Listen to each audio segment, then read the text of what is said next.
Hello crafty friends, Jenny Lynn here with card making quick tip number 6. Do you have a collection of dies such as this that actually go with the collection of stamps that we just got done organizing? And now you're wondering, how do I take care of these? Well, I have a great quick tip for you. Okay, so first gather all of your dies together and the packaging that they came with.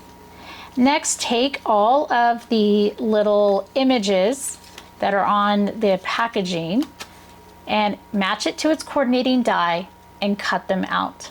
So then what you want to do is you want to take all of those little die cuts that you just did, and they're not always an exact match, like you can see some of these here, and then some of them are super spot on.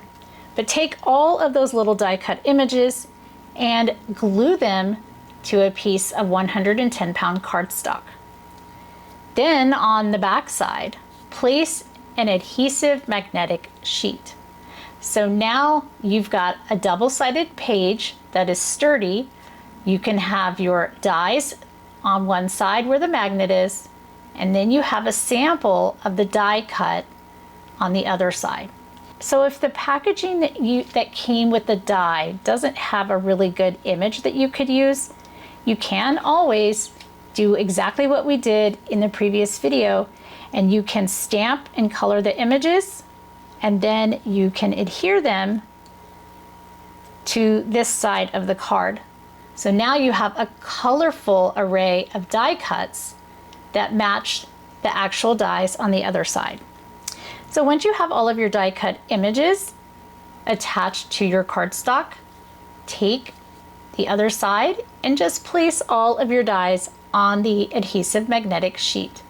Now they are all collected together, nice and organized, and you even have a sample of what the die cut will look like and the sizing.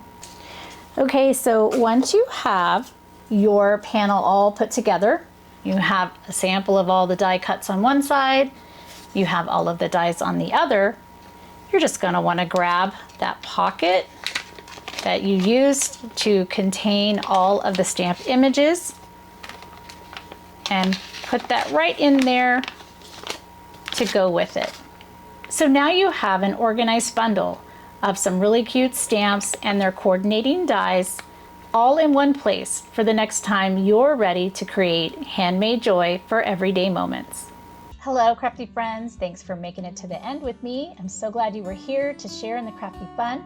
Here are a couple more videos that I think you might find inspiring, and don't forget to like, comment below, and subscribe. So until I see you in the next video, have a great day, and as always, happy crafting.